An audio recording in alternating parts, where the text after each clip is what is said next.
Welcome to the 1% Better Recruitment Podcast. I'm your host, Charles Kiriakou, and this is the podcast where we aim to help recruiters, founders, managers, business owners get 1% better after every single episode.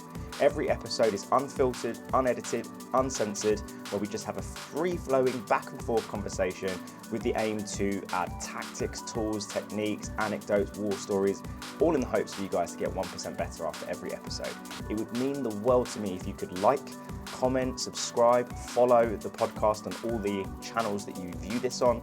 We have a newsletter as well on LinkedIn if you could go and follow and subscribe onto that as well so you don't miss any episode. And if you find this or any of the other episodes enjoyable, please share them with your friends, your colleagues, and anyone that you think could benefit from it. Enough from me, let's get into today's episode. Oh, I've got that there. Right, before we clicked record, we were literally just having a conversation, and then I just realised actually we haven't recorded any of that. And the thing the point of the podcast. Yeah. Well, the thing that you were just talking about was wellness being quite a new thing, right? And I was explaining to you before we clicked record about how I didn't really know what burnout was when I was in my early 20s, and obviously did get burnt out multiple times. But when you say that wellness is a new thing, tell me a little bit about that. Well, obviously, you know, we've always had mental health, and you know, we always need to be taking care of ourselves. But from a workplace perspective, I think it's only really been since COVID that I've seen businesses really pay attention to workplace wellbeing. Prior to that, I think it was fairly new. There were early adopters. There's always been, you know, companies that have been great and spot on with their wellness and their staff well-being. But I think COVID really shone a light on people's mental health and the fact that a lot of people, for the first time ever, people who've had really good mental health started to struggle with their mental health. And as a result, businesses have had to adapt and put processes in place and resources to support staff in the workplace when it comes to mental health and wellness. Do you work mainly with more corporate businesses or more small, like what type of businesses do you typically work with? Well, it varies.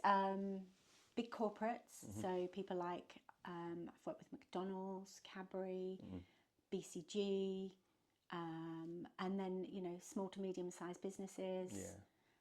So it just depends, really. Yeah. What type of stuff do you do with both like the big businesses and the small businesses? Like, is it mainly workshops, coaching? What types of stuff do you do? Well, the work I tend to do is really bespoke, based on the client brief. Okay. So some businesses will come to me and they're like, right, we really want to get a workplace wellness program off the ground. We haven't got a strategy. We don't know where to start. What can you do? So I will go away and work with them on everything from the strategy to designing the program, right through to helping them deliver it, depending on the kind of support they need. Yeah. And then other companies I work for, like some global businesses, they've got 6 of me in their office. So they know what their strategy is. Yeah. They're clearly aligned to that. And they bring people in, you know, on an ad hoc basis to talk about specific subjects like burnout, like stress. And I'll support them with training workshops. So it really depends on the brief. Yeah, okay. Within those sort of workshops, because I remember we had, I've had her on my podcast as well. Do you know Michelle Flynn at all? No. So she's like a certified health coach, does a lot of breathwork stuff. And she came in and did a workshop with us before COVID it was actually. And we learnt about different breathing exercises and a little bit about stress management and the good type of stress, the bad type of stress and stuff like that. And at that time, that was pre-COVID. I was very fortunate enough to work in a business that took well-being quite seriously, and I developed a massive passion for it. I booked a flight over to Iceland to go and see Wim Hof. Couldn't go because I qualified for President's Club that same week, so I ended up going to Marbella instead. Very different type of holiday. But I became radically obsessed with wellness. I'd done loads of float tanks. I went like meditation retreats, like all these different types of things. I just became obsessed with it. And then during COVID, I don't know, I feel like I kind of almost lost it in some way. I stopped with the meditation for a bit. Obviously, I couldn't do the sensory deprivation tanks. I couldn't go to the gym, all this type of stuff. Because that's what you were saying earlier about how since COVID has happened, there's almost been a bit of a boom, would you say, with like the wellness stuff? Well, I think COVID has made people step back and think about taking care of themselves. Yeah, no, I totally agree. So what does so if a recruitment business were to look at, having someone in and doing, and I appreciate obviously everything you do is bespoke, right? But let's just say most recruiters struggle with stress, especially the younger recruiters that don't really necessarily know what stress is. They get really overwhelmed. It's a very stressful job. If you were to go into a business, what types of things would you do with them to help with like stress management and stuff like that? Asking for a friend as well, by the way. Well, a lot of what I do is based around productivity and performance. Okay. So, but with a wellness lens. Yeah. So I guess the best way of describing it is, how do you bring your A game to work without compromising your well-being? Because everybody wants to do their best, give their best. Yeah. And companies are looking for high performers, especially in recruitment. Yeah. It's a numbers game.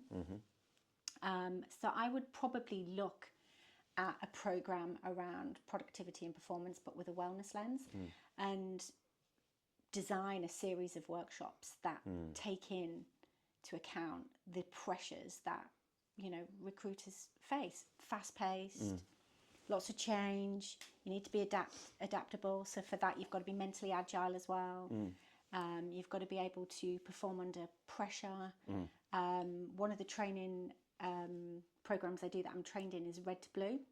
Okay. Which is a brilliant program. I love this. Right, go on, tell me. And I do it with a lot of high performers as well, a lot of sales teams. It's used by the military, it's used by hostage negotiators, the New Zealand All Blacks use it. Loads of high profile athletes as well. And it's around performance under pressure and how to normalize pressure. And once you normalize pressure and prepare for pressure, then you adapt better under pressure. Interesting. And like I said, that would work really well for recruitment agencies. It works great. So what actually is it, the red and blue thing? So red to blue is, so when we're under pressure, our default is to go into our red head, which is when we don't perform our best. When we don't think clearly, and you're trained to switch from red to blue under pressure so that you perform better. So there's a series of tools, strategies, and understanding of what your red is versus your blue when you're at your best. How you actually perform when you're under stress and pressure. And then from that, create your own template and plan. Oh, interesting. That's quite interesting. Because I'm thinking in my head, for me personally, and as we're recording this end of March, I'm a massive MMA fan, mixed martial arts, and one of my favourite fighters recently fought. And it's a high pressure fight, but the criticism he received was that he was too relaxed in the fight. And I think about that sometimes. My mum always used to say this: "You're way too chilled out. You're way too chilled out." I'm like, "Oh, speak in front of 1,000 people, fine, who cares?" Like, it's just a bit too chill. But sometimes if you're like, you don't feel the pressure enough, you don't perform at your best type thing. And I remember the first person I ever had on a podcast years ago when I was doing medical technology recruitment. I can't remember the science behind it. Maybe you might be able to help me. But he said something along the lines of, if you go into something like doing a podcast or going to meet a high profile client and you're overly prepared, there's like an aspect or part of your brain that is like closed off because you're just too prepared for it. And it's something to do with the chemicals being released and something to do with adrenaline. But he said that he would prepare a little bit so it doesn't come across like, because he was dealing with like orthopedic surgeons, right? So you can't be completely unprepared. But I took that advice, and now when I go onto podcasts, as you know, when we spoke about this, I just got a list of topics and then I kind of freeball on the spot. And in a way, that's almost trained me to be agile and think of questions on the spot and think of solutions to problems quickly. And also, I feel like, and I'm not perfect at doing the podcasting and what I do is, for a living, but I feel like I've got a lot better at that because there's like this aspect of my brain that is supercharged and like, it's like a subconscious thing of like, ask that question, do that, here's a solution without my conscious brain thinking about. Does that make sense, or am I talking crap? No, it does. And I think different people have like different styles and ways of learning. I mean, preparing, planning, that kind of links back to controllables. And, you know, two of the biggest causes of stress are controllables, or rather lack of control. So when you don't have control over a situation, you instantly feel stressed. And the other is perception. So your perception of that situation is going to be different. That's the lens you put on it versus the lens I'd put on it. And I guess, you know, I think controllables are super important. You know, prepare for the worst thing, rehearse for the worst thing. You know, I'm going into businesses, big corporate businesses, talking. I don't know what the IT setup is sometimes. I don't know what the room's going to look like. So I can't go in blind because it's happened to me where I've turned up before and it won't link to my laptop.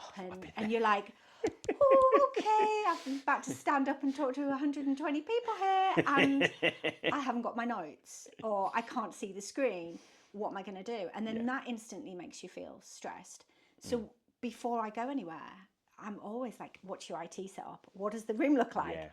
Can we jump on and do an IT check if it's, you know, being done remotely or something? Is there a backup as well? Can you and what's the backup? You know, I sometimes print off reams of like slides with notes on just because I don't want to turn up and the tech fails me.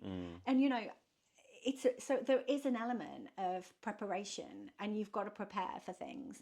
But again, it depends on how you learn. And, you know, some people are visual learners. Some people are, you know, kinesthetic, auditory. So it just really depends. But I understand what you're saying. And I also think as well, and probably what you'll find is you can freestyle on the spot because you're talking about something that you're super passionate about. Oh, and you know 100%. inside out. If you were to sit down in front of me and say, I'm a quantum physicist, and this wasn't the 1% Better Recruitment Podcast, it was just a learning podcast about stuff, of course I'd have to be super prepared, and I'd probably have a list of questions and things like that, and I'd have to go and do loads of research. But you know, things like mindset, wellness, anything to do with recruitment, sales, personal development, all that type of stuff. I think you're right. If you think you can talk about it just off the cusp, then you're fine. But that makes sense. One thing I realised on my notes, actually, we didn't even start with this. When we spoke, we talked about, I mean, I opened up by saying about kind of, you know, I used to be I'm still obsessed with personal development and wellness and stuff, but you mentioned on our first call kind of one of the reasons why you got ultra obsessed with mindset and wellness, and it was something to do with your husband, right? So I'm just going to check the time on the thing very quickly. 12 minutes. Go on, carry on. So I worked in corporate for many years. Corporate comms, went in at entry level, worked my way up to board director level. And while I was quite senior in a high profile role, my husband Bill got diagnosed with a brain tumour. And to say I was stressed is an understatement.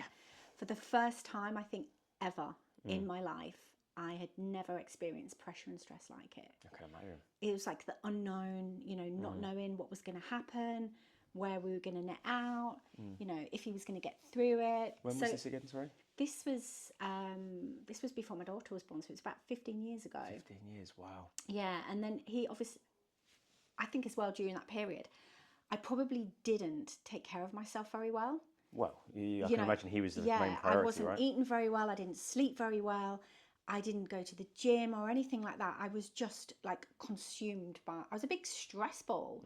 And then he obviously had his procedure, come out the other end, was fine. Life went back to normal. And then I moved jobs and I moved to a new company, again, high profile role. And 2 weeks into the job, he went for just a routine scan and they said his brain tumour had come back. And this time I had my daughter who was like 1 to think about. Christ. So I was like, whoa, like, you know, I'm 2 weeks into a job. I've got a 1-year-old. I'm still in my probation period. Like, you know, my husband's going to be off work for God knows how long. I need to make sure I'm taking care of myself so I can take care of them, but show up and do this job as well. And I didn't want to feel how I felt the first time round, which was really stressed and really rubbish. So I got really obsessed with kind of wellness. I started running for the first time ever, eating really well. Obviously my sleep was still a bit iffy. But I think that's just part of stress, isn't it? You do sleep quite poorly when you're under pressure. But I did everything I could within my power to take care of myself so that I could be a good mom, a good partner, and still go to work and do my job. And because of the nature of the treatment this time and the way Bill come out of the operation, like it was as if his brain had been slightly rewired as well. Well, yeah, I can imagine. So like lots of different changes. It wasn't like the first time where he just come out and he was like, yeah, I feel okay, everything's fine. You wouldn't have even known he'd had the operation. This time it was a slightly different experience. And because of that, I got a little bit obsessed with kind of the brain, neuroscience, will he go back to liking the foods that he used to like because he doesn't like them now? And, you know, can he rewire his brain to go back to how he felt, or is that impossible? So I really got into reading about neuroplasticity, neuroscience, and it was super interesting. And I started running little experiments on myself, Charles. I was reading things and I was like, I wonder if I could try this and see if it works. So I started to rewire my brain. What types of things did you do then? What was the experiments? Just things like, you know, thinking differently, visualization, focusing, you know, reframing things, focusing on things, looking at them differently, challenging my thoughts. Yeah. Huge thing. Huge my thing. NLP coach, it was on the podcast, his episode released in March. I remember one of the first ever courses, he was just like, thoughts aren't real. Thoughts are not facts. Yeah, thoughts aren't facts, thoughts aren't real. And I remember everyone in the room going, what are you talking about? Yeah. Try telling that to your friends when you're like 9 beers deep as well. Everyone's like, oh, we just used to have rows. What do you mean thoughts aren't real? And it's just like, they're not, they're just thoughts come and go. They're like, like clouds. They come and go. They're not real. They do. Yeah. I've got a lot to talk about around thoughts and thinking and how you can kind of channel that in the right way. But going back to kind of what I was saying, so that kind of got me into the whole neuroscience and the mindset side of things. And then I was thinking, you know, while my boss was amazing, if there's anything you need, you know, just let us know. But obviously, like I said, I was 2 weeks into a job. I didn't want to ask for too much. But while they were great, there was no real resources there because this is pre-COVID. So I didn't have access to counsellors or coaches or stress tools or anything like that. So I had to create my own. And that's what I did. I created my own toolkit. And then, you know, we come out the other side. My husband's well, he's fine. And I said to him, there must be loads of Angies, like, who are in jobs and they're juggling with brain tumour situations. But not necessarily brain tumours, you know, of course. Going through a divorce, IVF, taking care of sick parents. There's loads of things that people experience that create stress. You know, even good things create stress, like buying a house, getting married. My best financial month last year was the most stressful. Yeah. Don't ask me why, I have no clue. I was just so stressed. Hit my best ever month and I'm like, why am I even more stressed? Well, it's crazy. Buying a house is really exciting because you know, but it is so stressful. So stressful. Yeah. And that's a great experience. And, you know, you can't get away from pressure. You can't get away from stress. And that made me think then, you know, I could create something. I could go away, retrain and create a toolkit and a training program and an offer that would help people in the workplace. Really practical things as well, but combine it with some mindset and neuroscience stuff that helps people think about what they're doing, because the neuroscience is the key bit for me. That is the key part of the puzzle, because I think once you understand your brain and how your brain works, then you know, why do I behave like that when I'm under pressure? Or why does this happen? Why do I have those thoughts? You know, you can really get to grips with whatever challenges you're having, whether it's stress, negative thinking, imposter syndrome, you know, all those things. You can really kind of get to the bottom of it once you really understand how your brain works. Yeah. I'd like to ask you about how you go about reframing things. And when I had Ricky, who's my NLP coach on the podcast, I said to him on it that I'm just so grateful that I met him when I was 22, because that's when I started to become uber obsessed with personal development, neuro-linguistic programming, understanding how mindset works, like the Carol Dweck stuff, and Angela Duckworth with the grit and everything like that. And I think there's various different ways to reframe things. The way I go through it with people is first and foremost acknowledge the situation. Yeah. Because most people, like, you know, we went for a family tragedy last year, and my immediate gut reaction is just bury it deep. Just, you know, no, it's wrong. You need to first acknowledge the situation. Is there anything positive in the situation? If it is, like we had a miscarriage last year, right? So not really many positive things to come out of that, right? So there's not. Is there a lesson to come out of it? Oftentimes, if there's a lesson to come out of something, then actually you can flip that on its head and say, well, actually, if I've learned something, that's the positive, right? Is there a lesson? And then the final thing is, what action can I take, whether that be now or in the future? Especially in that situation, what was my action? Was take time off work. Yeah. Don't do anything, you know, see your friends or family. But like I went back to work literally the following week, and every single recruiter, and I've got great relationships with everyone I work with, hugging me, oh my God, it's so painful. And I'm like, yeah, you're just constantly reminding me. The reason why I'm out the house is because I don't want to think about it. And then I realised actually I haven't done step one, which is acknowledge the situation. I've just gone, right, I've got to make money, I've got to go. But that's kind of how I've kind of reframed things. And where it's really helped me, aside from like those big awful things, is like I do a cold plunge every morning, and my wife thinks I'm absolutely insane. Whether it's snowing, -5, or whether it's 15, 20 degrees Celsius, it doesn't matter. I go outside and I do it. And it's kind of different to that sort of reframe model, but the way I pre-frame it is like what you said about going to the gym, the 1, 2, 3, you're going to feel great after. Yeah. So I know it's going to be 1.5 minutes worth of hell. Then it's going to be 1.5 minutes of euphoria. And then the minute you get out of there, it's like having 15 coffees with none of the jitters.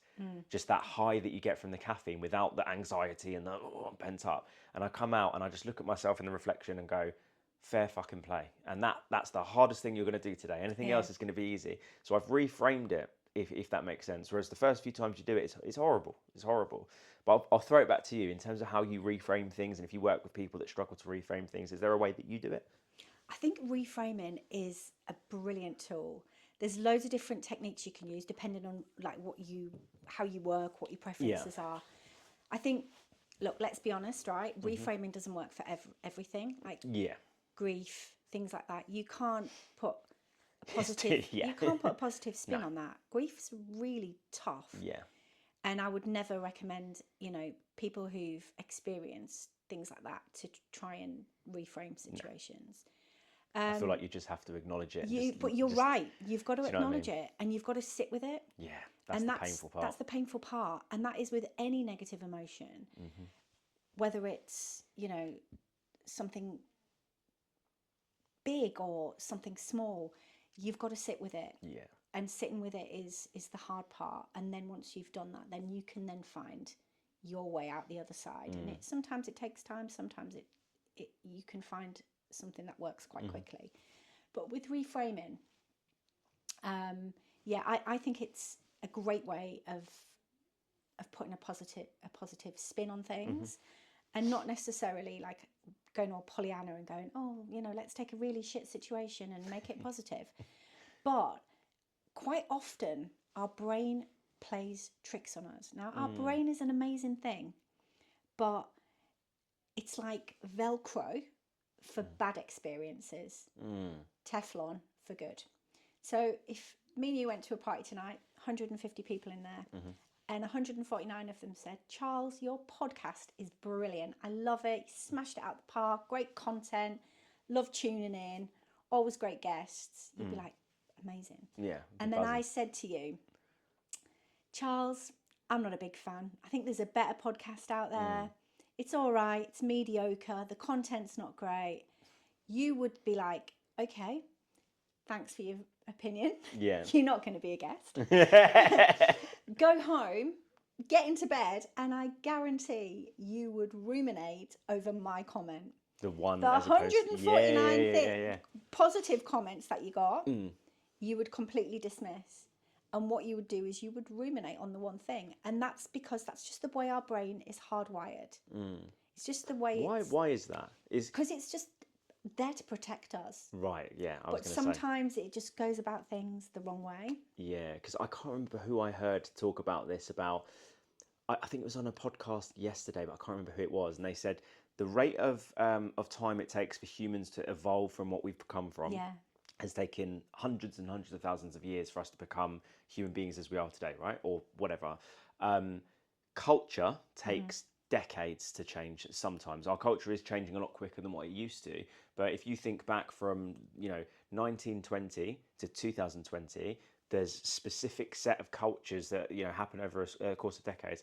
With technology, AI, for example, this isn't going to be an AI segment, but that has evolved so much in just 12 months. Yeah. And they're anticipating in the following just 1 year, it's gonna change so much, and the human brain can't keep up with the technological advancements. We can just about keep up with cultural changes. We talked about pre-COVID. I'd never worked from home pre-COVID, really. Like, I've gone home to book some shifts in when I'd done contract recruitment, but we didn't do a Wednesday work from home and things like. We didn't do that. No. So that was a huge cultural shift. But cultural shifts, humans can kind of deal with that ever so slightly. But these technological shifts are so crazy. And when you're talking about our brain trying to protect us, the thing that I'm borderline quite scared about, I've got a baby on the way, well, I don't know when this comes out, but due sort of July time, right?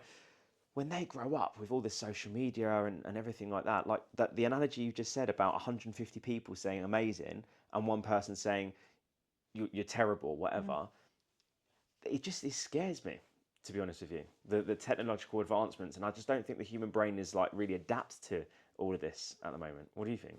Well, I think you can challenge your Quick brain. one from me. If you're enjoying today's video, two things. First and foremost, like, follow, subscribe, leave a review, all that kind of good stuff.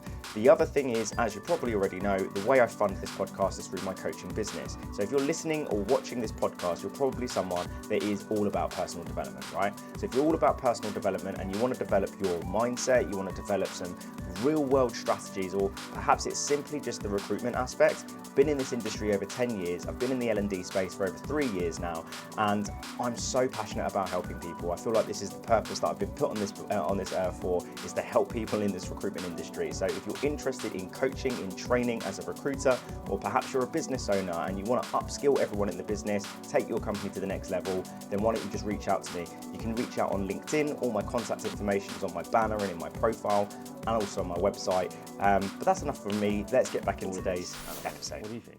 Well, I think you can challenge your brain. And that's kind of the core of reframing. So I'll give you an example, right? I went into a company not that long ago, and I was chatting to this guy, and he said, I'm really stressed. I'm struggling. Can I have a convo with you about it aside of the workshop? And I said, yeah, of course. I said, what's making you stressed? I said, have you really kind of sat down and thought about what it is? And he goes, yeah, it's my boss. Like, he keeps giving me loads of extra work. Like, if there's anything that needs doing in the team, it always lands on me, nobody else in the team.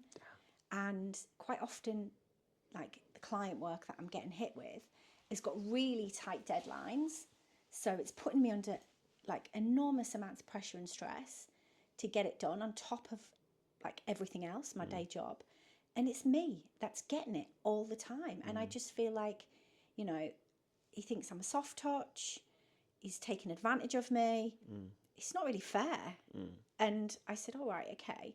So we did a little bit of reframing, and we used a tool that I use called ABCD, which is where you look at the adversity. So what's causing the stress? What are the beliefs that you're holding around that? What are the consequences of those beliefs? And then the D is you dispute them. So he obviously told me what the situation was, and his beliefs were like, he felt like he was taken advantage of. It was unfair. And the consequences were he didn't want to go the extra mile because he felt like he was getting dumped on from a great height quite regularly. And we had a little chat about him, his style of working. And I said to him, what are your strengths? What do you think you're really good at? Like, if I was to ask somebody in your team, what are your strengths? What would they say? And he said, well, I'm efficient. He said, I'm pretty kind of good at, delivering things on time. I'm creative. So he gave me all these strengths. And I said, okay, just taking into account what you've just told me, if we were to look at this differently, why do you think that your boss is asking you and no one else in the team? And he was like, maybe because I'm good at my job. I was like, maybe, yeah. Most definitely, because you're trustworthy, you get the job done, you're efficient, you do it really well, you do it to a high standard. That's why he's asking you and not someone else in the team. However, you can't keep getting this ongoing workload because it is making you feel stressed. But you need to go and talk to him about it. But also you need to reframe how you approach that, because it's not that he, is just dumping on you because he favours everybody else in the team. It's because he trusts you, because he thinks you're good at what you do. Love that. So he was like, right, yeah, you're right. That is it. And he completely did a U-turn and got his brain thinking, actually, I'm good at my job. Yeah, nice. Yeah, I'm not getting abused by my boss and, dumped on. This is why I'm getting asked to do things, because I'm bloody good at it. But I'm going to go and talk to him about the levels of work and how much I can manage. And then there's a bigger conversation about why can't other people in the team manage that as well. That's a wicked little anecdote, that, isn't it? Yeah. I like that. I love challenge that when I'm sat on desk with recruiters, and I like challenging their beliefs, and then having them to, once they've reframed the belief, execute that in their behaviour and things like that. It's from an external coach's perspective, this is why I do what I do. I just fucking love seeing the shift of, why would they want to speak to me? I'm just a recruiter. To then they're picking up the phone. They're crazy not to speak to me. I'm a recruiter. Yeah. And it's like that shift of belief is it's really powerful. What other experiments have you done then with the neuroscience stuff? I'm trying to think. Oh God, you've put me on the spot. I experiments. I mean, I'll tell you what I like to do with like myself as well when it comes to like my thinking and my thought process. So we were saying earlier, right? Thoughts are not facts. Do you know on average how many thoughts you have a day? Tens of thousands, right? 70,000. Yeah. I was going to say 65,000. Right. Fuck, on average. Right, can you remember 5 of your thoughts from today? No, exactly, right? Let alone 10,000 that you probably already had plus. And the thing is, right, like the things that we do remember, the things that stay in our head are our most prominent thoughts, the things we think over and over again. Now, there's a part of your brain called your reticular activating system, or your RAS. The best way to describe your RAS, it's like the nightclub bouncer of your brain. Right, okay. Yeah, it decides who comes in, who's on the guest list, who's getting left out on the cold. And your RAS decides kind of what you think based on your most prominent thoughts. So in the context of negative thoughts, if you think, I can't do this, I'm not good enough, or this is going to go horribly wrong, what your RAS does is it's like, okay, so right now Angie's saying she can't do this. So let me go on the hunt. It's a bit like a detective, right? It's like, let me go on the hunt for the evidence to back up what she's thinking. So then your RAS highlights everything. It picks out everything associated with that thought, because that's your most prominent thought. It's like you just saying that you've got a baby on the way. Congratulations. I remember when I was pregnant with my daughter, and for the first 3 months we didn't tell anybody. We wanted to have our scan, so we kept it secret.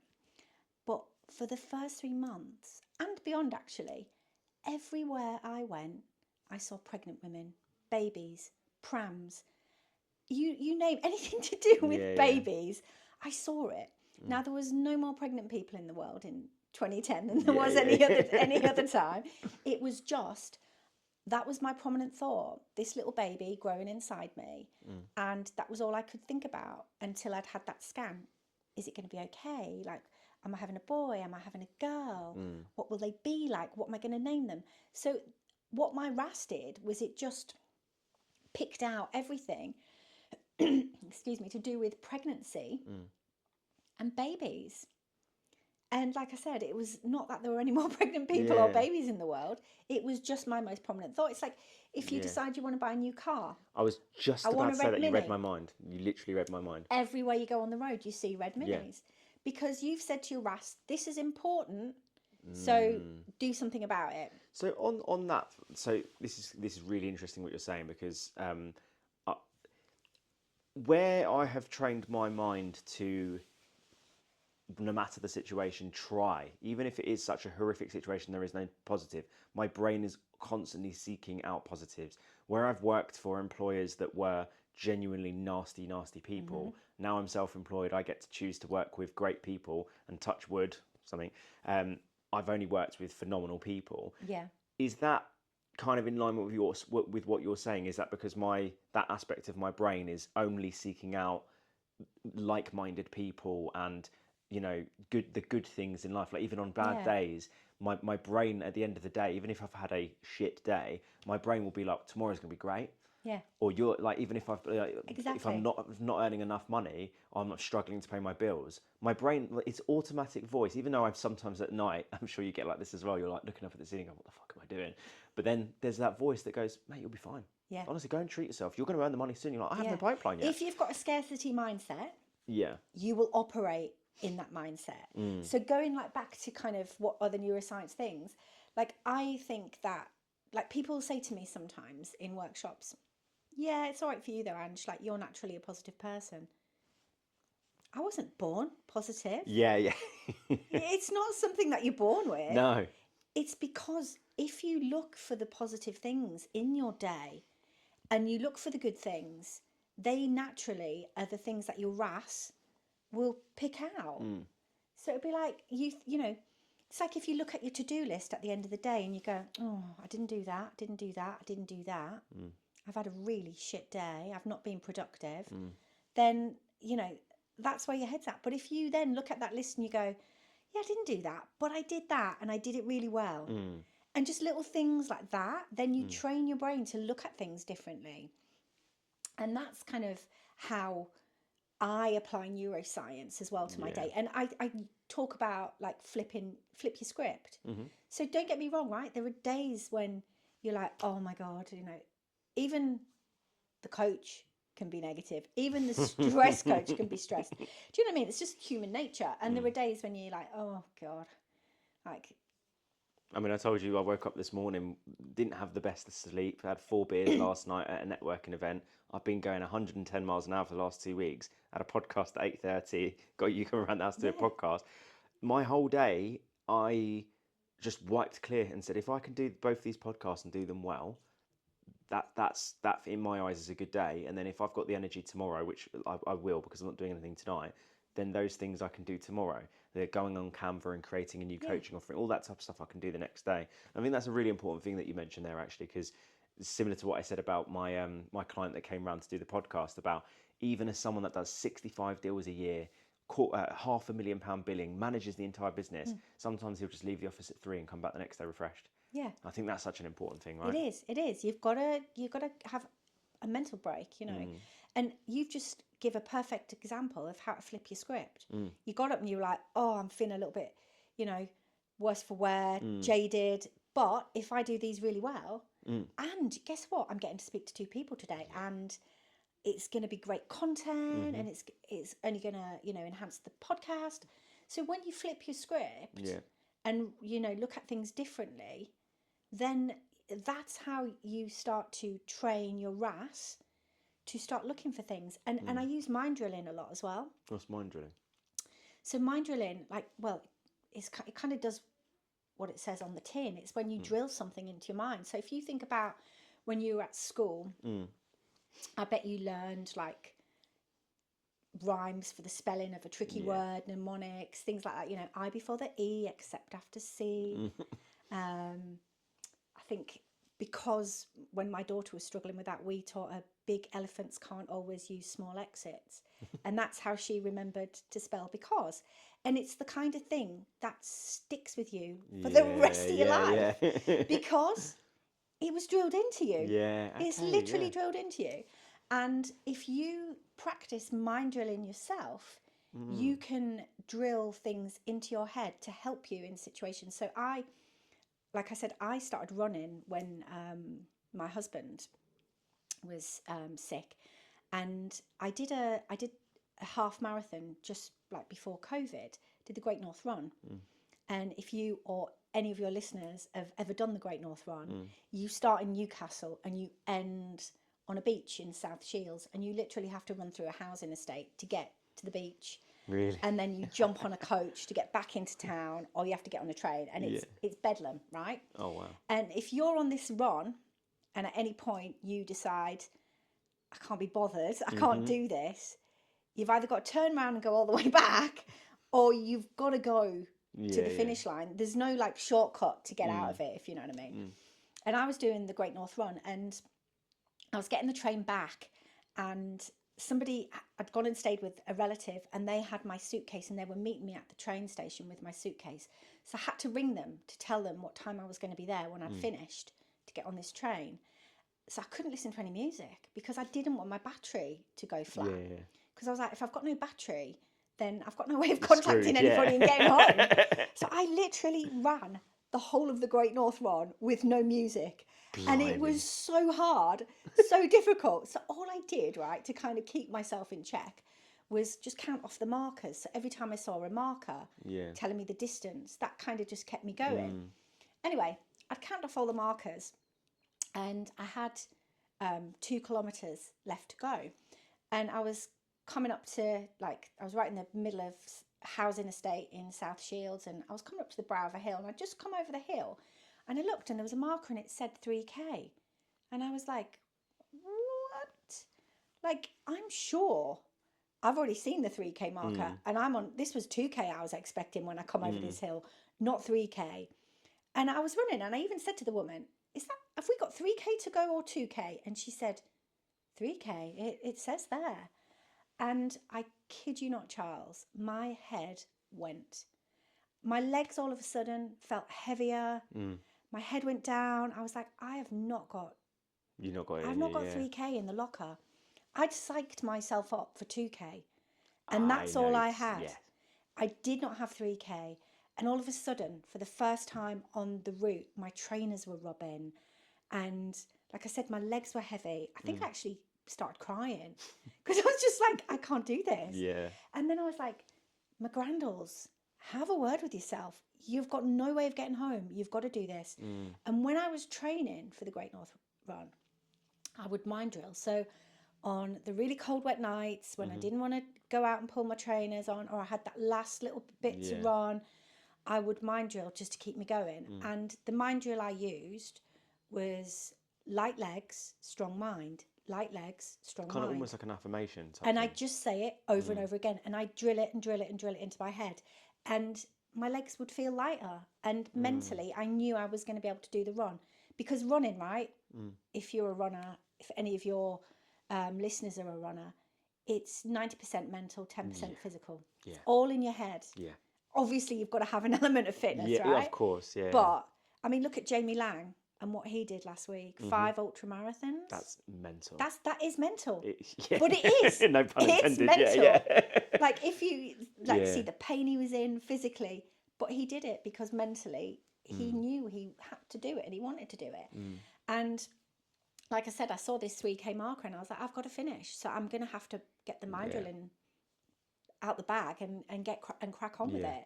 And I did. And I started saying to myself, light legs, strong mind. I literally was chanting it really loudly until it was in my head, and I was just thinking it over and over again.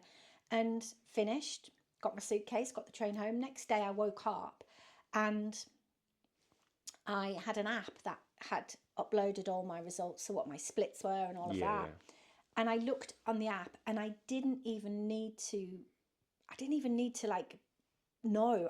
I knew straight away where I'd saw that 3K marker. I knew because I'd been fairly steady, and then I just went like that.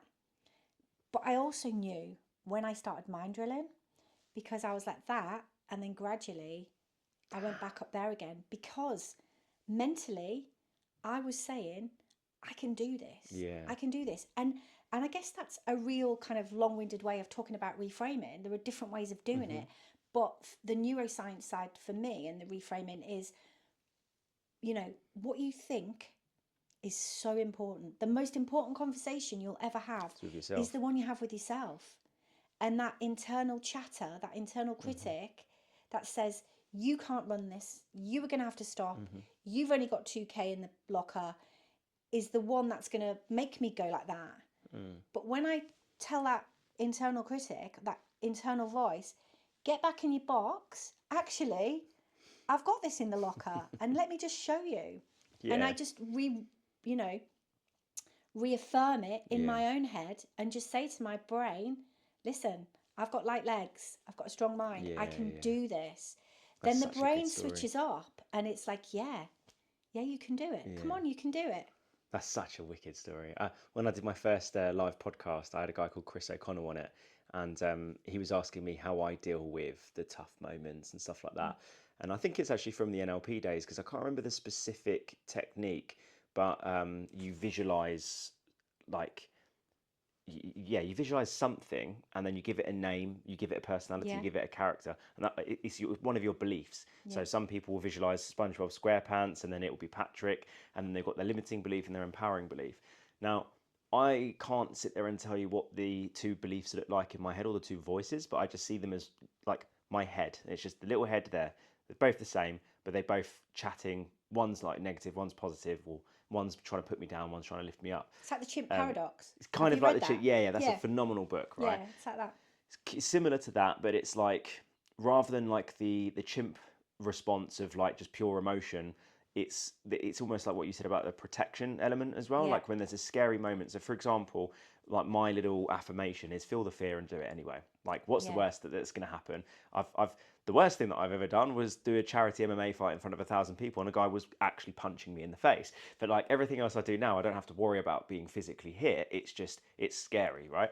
And Chris said, okay, so what goes through your mind when that type of thing happens? And I said, well, first and foremost, it's that limiting voice, or the negative voice that's just like, oh, this could go really badly. You know, this is going to go wrong. What if the camera doesn't work? What if this doesn't? What if people don't like you? And the other voice is just very direct and just says, shut up, pussy, do it.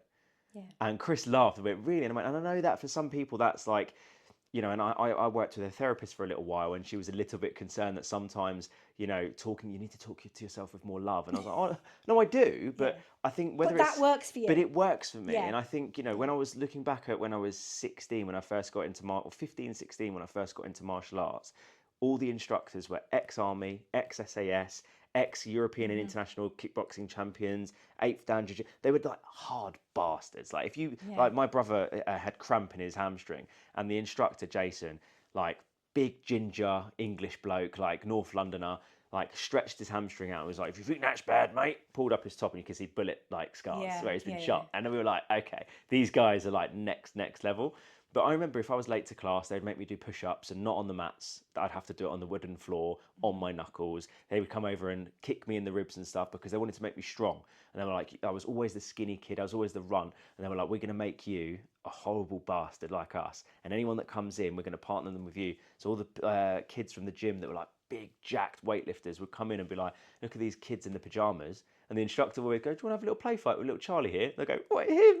Little boy, all right. And I'd choke them all out.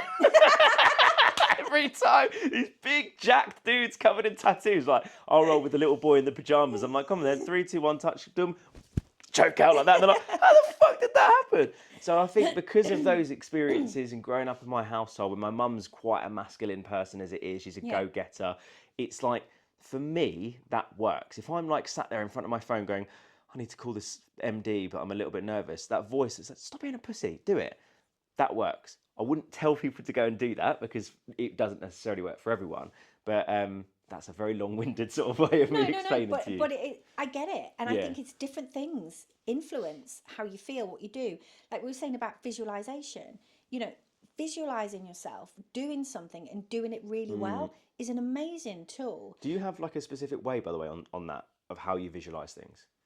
Like if you're going to go and do a talk in front of a large amount of people, like how would you go around doing a visualization? I would just give myself like small, like 5-minute windows when I would picture myself, how I'm standing, what am I wearing, how, like, what's the response from people, you know, and all positive stuff. And just doing that. If you look at, right, a lot of stuff I do with, like senior leadership teams, high performers, is is all around kind of performance and performance under pressure.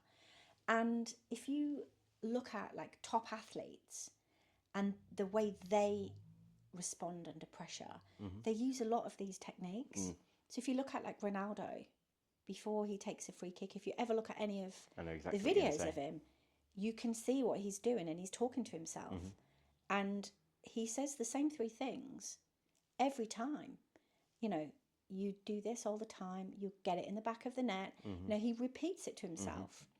And he visualizes himself doing really well.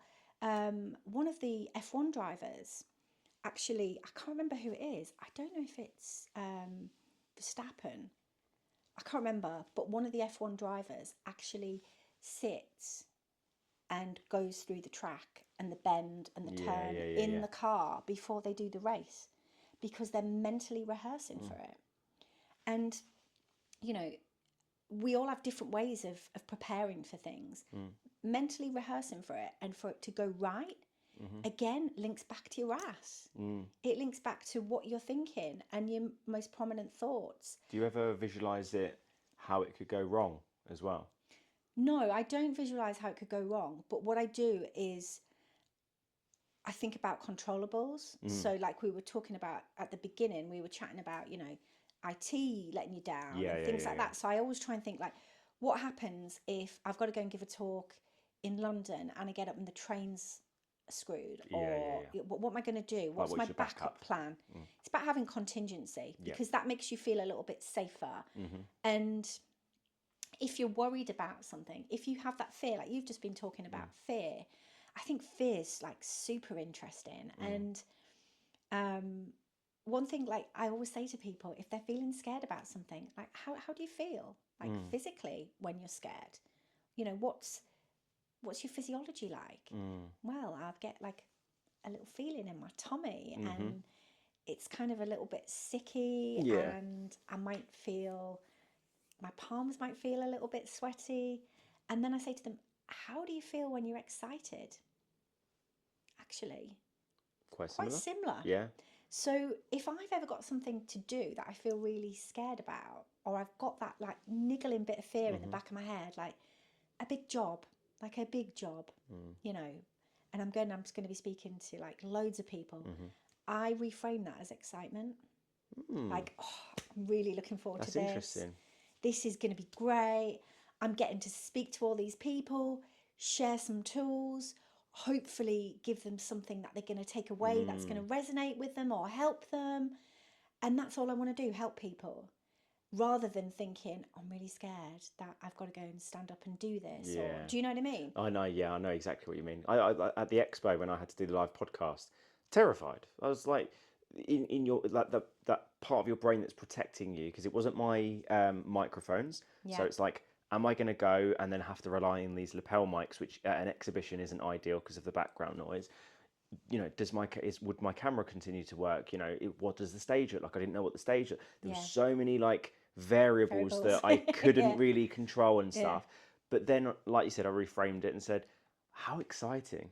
Like, I get to do this. I get to do this. Little year and a half. Been picked to do this. A year and a half into starting a business, and at the biggest recruitment exhibition in Europe, I get to go on the podcast stage, and I've got 2 slots to interview people. How amazing is that? Yeah. And when I got there and I set up my roller banner that the sponsor made for me, you know, and I got the guy to help me set up all the audio equipment, and I had my laptop and I was getting Apple Audacity, and I'm just sat there and I'm like, this is pretty fucking surreal. And like the fear kind of melted away ever so slightly. And then one by one, people were coming up onto the stage. Oh, are you Charles? Can we take a picture? And I'm like, huh? It was like, yeah, we listened to your podcast. Like, oh, fuck, yeah.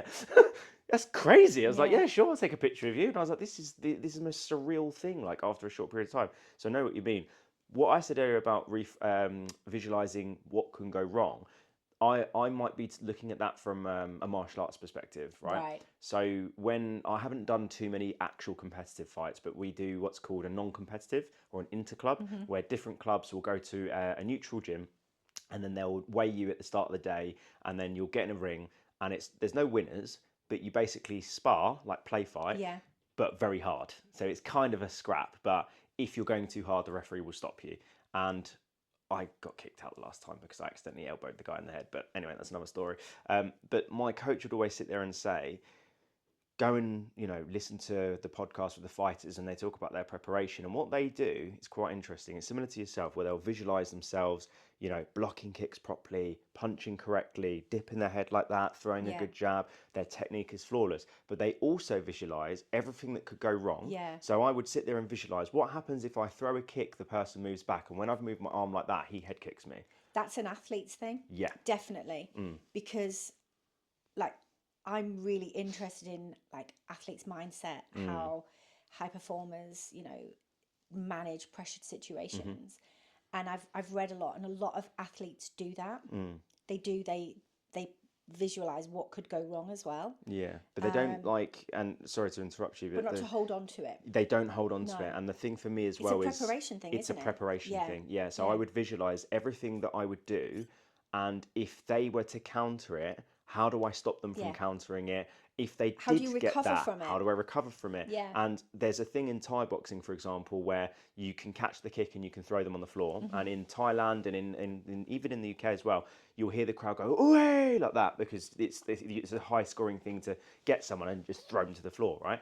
So I would visualize myself, because we didn't practice a lot of that type of stuff in our gym, being thrown on the floor and bouncing straight back up, which is a sign to the, even though this is non-competitive, but you treat it competitively, it's a sign to the judges, because if you see a fighter or an athlete who gets picked up and dunked onto the floor, and they go, "Ugh," and they get up, the opponent's going to go, "Ooh, they've been hurt by that."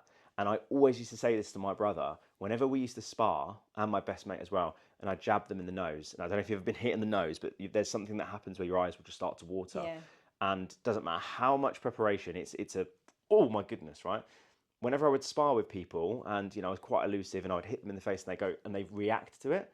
Even in sparring, I'm like, you don't do that, because if that's in a fight, someone like me, I smell blood in the water. I see that, and I'm like, I'm gonna hit that same spot, and I'm gonna keep getting you. With me, like, I remember we used to spar sometimes without shin guards. Shin to shin is possibly the most disgusting feeling in the entire world. It's horrible. And I remember sparring with this other guy, and he was a semi-pro fighter at the time, and we went shin to shin, and I looked at his face, and he went, and you could see he was trying to grit through it, and I didn't even wince. As soon as the bell went, I went, "Ah, that's a fuck!" He was like, "How did you not?" And it must be what you were saying about that mind drilling, because I was just like, I don't feel pain. And this is just how I treated training. I didn't want to be a fighter or anything like that. But in my mind, I was like, don't show them pain. Don't show them you're in pain. But deep down, I was like, fuck. And then you come home, you have a shower, and you're like, rubbing it. Oh, that hurts. And the next day, there's a big bump on your shin. You're like, oh, God. Sometimes the mind drilling thing, you must have had that with your run. And the next day, you think, why am I so tough for? What's the point? Yeah, I know. Well, it didn't count because I can't walk down the stairs today. Yeah, definitely. Oh, it is so funny, isn't it? What were the other topics we're going to talk about as well? We haven't spoken much about the NLP stuff.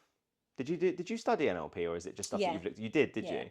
Is there any particular tools, techniques from the NLP stuff that you utilize these days? I guess I just mix it in with the neuroscience stuff, you know, because it goes back to thoughts. You know, your thoughts determine how you speak, and that influences your behaviours. So I just mix it in with that, really. I'm trying to think what my favourite NLP technique is that I use. I think I've mentioned one on the podcast before. You heard about perceptual positions? Yeah. Yeah, that's a really, really good one. But I think for me, what I do, obviously, because I coach recruiters on how to win business and better business, the thing I'd say I'm most passionate about when it comes to the NLP stuff is the hypnotic language patterns. Yeah. When I first heard about them and why they work and how they work and the history of it, I was just like, this is just insane. And I'll never forget, I went to a language patterns course with the guy that taught me NLP on a Sunday. I think it was like, I can't remember what month it was, but anyway, this was back in 2018. And the final exercise of the day, after we learned about all 36 language patterns, was that we could utilize them to create like a sales pitch, or, you know, whatever it was that we wanted to do. And he was like, has anyone got any ideas of what they want to do with these language patterns? Typical 22-year-old Charles, 23-year-old Charles, like, just wanted to be center of attention. I was like, I'm meeting a client in Stratford tomorrow, and I'm going to pitch a retained service. And the instructor went, that's perfect. And then like 3 other people, I remember there was these 3 women that were also coaches, were like, can we please sit down and help you? And I was like, yeah. So they sat down and helped me collate all these language patterns. We had them all in the different post-it notes. How are we going to formulate a pitch to get this client to agree to, I think at the time it was like 30% of their base salary and work exclusively, pay me a quarter of the fee up front. And we put together a comprehensive sales pitch. Along within the pitch, there was questions as well and tag questions and stuff. And he specifically set a WhatsApp group up just to see how I'd get on with it. So that in my own was like, there's a reframe there, there's a pressure to perform and show these people that this works, but also excitement and maybe the ego inside of me, which was like, this is definitely going to work and I can't wait to share it with people because people are going to be like, yeah. And also the women that helped me, I can't wait to go, thank you so much for your help, it's worked, type thing. And we did the pitch, myself and my sales director, met this hiring manager, and some of the language patterns we were using, you seem to be wasting a ton of time and money. Both things are really important for you, right? Client goes, well, yeah, of course, like that. It's just, you're just speaking to the subconscious mind, and all of a sudden he's just in line with your thoughts. And I remember I've said this to a recruiter last week, actually, the way I used to close things. Carl, I feel like we're both on the same wavelength. Wouldn't you agree? And he was like, yeah, we definitely are. So the rapport is solidified. At this point, he's putty in my hand, and I'm just like, well, looking at this, you would agree that this is definitely a fit, right? And it's just constantly using the tag question at the end to soften the resistance, saying things like, you would agree, I know what you're thinking, to mind read them and all the rest of it. And at the end, I was just like, so would it be yourself or your boss that would sign this off? The double bind, offering an illusion of choice. And he went, oh, it would be me, yeah. But Olivier and Monaco would have to sign it off. And I was like, fantastic. And when do you think we could get that signed, now or tomorrow? Well, I can verbally agree with you now. And then if you send me the email, and I went, okay, cool, let me get my phone out, send you the terms now. He was like, wow, you move very quickly. And I was like, we do, we actually do. Like, this is the service that we're going to provide. We'll set you up on the platform and we'll host the interview day. What should we do next Wednesday or Thursday? Again, constantly giving 2 options. So there's no, let me come back to you. And he was just like in awe of like the process we followed and how quick we were to turn things around. We set the platform up, had candidates come to interview the very next week, which from his perspective, he's never seen that type of thing before. And obviously from my perspective, I messaged in the group chat, 27.5% agreed, quarter of a fee up front, team build in the UK, happy fucking days. And that for me was just like, especially when you've just learned something, which some people go, oh, speaking to the subconscious, Milton Erickson, all right. And then you actually action it, which is my big thing, is like, there's all well and good learning things, but if you don't actually put it into practice, what's the point? And it worked. And I just consistently used that. And every single person I hired, I was like, these are the things that I will say. Say it your way, but these are the things that I've said, and here's the history to show that it actually works. And lo and behold, the people on my team were always top of the leaderboard for selling retainers. So that for me is like my favorite aspect of the NLP stuff. Yeah, I think, communication is so important. And funnily enough, like one of the things I say to businesses, the heart of good well-being in a business comes down to communication. Because if you're not communicating properly to your team, then that's when people get stressed, when they don't know what's going on. Yeah. And the thing is as well, right? When we don't have the full picture, you see, the brain responds to things based on on learned behaviors, right? So if, I don't know, you're stressed about something, the brain goes back to how you've responded before to that similar situation and draws on it. And this is where the big challenge was with COVID, right? Because for the first time ever, we had nothing to draw on, no past experience to draw on, because this was the first time we'd lived through a pandemic. So what happens? The brain fills in the gaps. It's like predictive text. The brain just goes off-piste. And without the right information, it makes up its own narrative and its own story. And that's what happens in businesses. When people aren't communicating very well, then people make up their own stories. It's like, if you ask me to, I don't know, come on the podcast and you email me and we have a conversation and I'm up for it, then you don't hear from me again. You'd be like, what did I say? Yeah. What did I say to upset Ange on that call? And then you'll play it over and over in your head. Was it this? Or maybe it was that. But maybe I've just fell off a cliff. Yeah. Or something big's happened in my life that I'm not, or I've been knocked over by a boss. You don't know, but That your brain happens. fills in the gaps. Yeah. And that's, that's a cultural thing as well Yeah. in the workplace. You've got to get communication right. Mm-hmm. You've got to have the right culture. Because if you don't, if communication is at the heart of good well-being, 100%.